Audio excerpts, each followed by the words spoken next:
หมายส่งถึงพี่น้องผู้ปันแห้งเสียงขาวเขาตำบลตาเสียงอยู่ขาววันเมื่อในตกเมียอยู่ในวันที่24 เดือนธันวาคมปี2026ในคาเลเขาเลยยิบตั้ง2 หัวข้อขาวนอกเมืองเสียติมาต่างถึงนี้พี่น้องผู้ปันแห้งเขากว่าอยู่ค่ะหัวข้อข่าวที่1จำนีลาดว่าตัวตันตาเป็นผู้วันหัวจอมปัดตอนจุ่มนาโตหัวข้อข่าวที่2ไฟลูกนาดินปุ่งขึ้นผ้าถึง250 ปีที่เมืองอินโดนีเซียในค่ะปาดังสุนัยเขาข่าวกันกว่าทำด้วยหัวข้อข่าวที่1เตรียมต่างไว้ว่าจำนีลาดว่าตัวตันตาเป็นผู้วันหัวจอมปัดตอนจุ่มนาโตในจอมกันค่ะพ้องลงภายนอกเมืองจำนีโจหานเนี่ยวัดโพลาดว่าเวียงป่าเลียนทางเห็นตาตีหับปุนพรผู้วันหัวจุ่มเอเดนติกวัดของนาโตวันในค่ะก่อนไปออกข้าดังกว่าที่เมืองสวยตีนั่น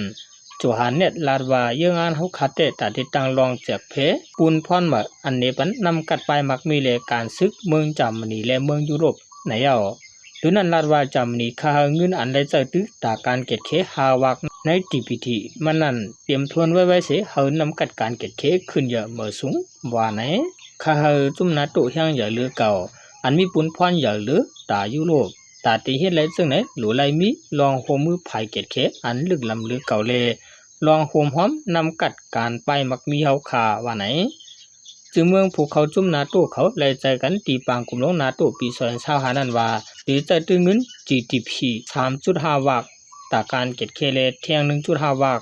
ตานาตีอันเกี่ยวกับการเก็ดเคเมื่อนังการก่อสร้างจุ่มอ้อยหลีซึกเขาว่าไหนค่ะ10 เสนียเขาข่าวกันกว่าทำด้วยหัวข้อข่าวที่2เตรียมต่างไว้ว่าไฟลูกในลินปุ่งขึ้นผ้าถึง250 ปีที่เมืองอินโดนีเซียในจอมกันค่ะเมื่อเดือนมีวันที่22ปีเจเมืองกัมปองปาลันดูปาดเมืองอินโดนีเซียมีเมืองนังยังถัดเตียกเสไฟใหม่ขึ้นสูง250 ปีเรื่อยๆเสกวนเมืองไหลค่ายที่อยู่คึกคักวันในข่าวหลังนั้นไฟเตียกพ่วงขึ้นมาเมื่อนังลอยไฟเตียกนั้นเฮ็ดให้ลินเลืองและ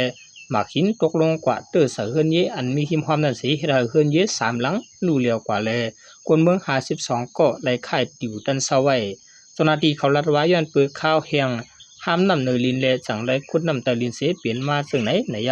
แก่นั้นลูกตีนำหมออันลึก3 ปากปีเสบ่อยออกมาแลคนขุดเขาจังปลายไรไว้เสมีลองบาดเจ็บสังเมื่อเดินเปลือป่นมานันติเมืองอินเดียก็โครงการโฮงไพมินแตกแลคนเหตุการณ์เศร้าก็ไหลตายกว่าย้อนโครงการ3 หลังกวนปังว่าในข่าว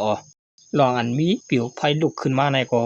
เมื่อหนังว่าเขาจี้นำลงในลินเนียก็กว่าจี้ยาจากนั้นนี่ค่ะในก็เตเลว่าเป็นลองหลากหลายอันหนึ่งในค่ะย้อนปูว่ากับอันมาแล้วเนี่ยว่าเมืองไหลก็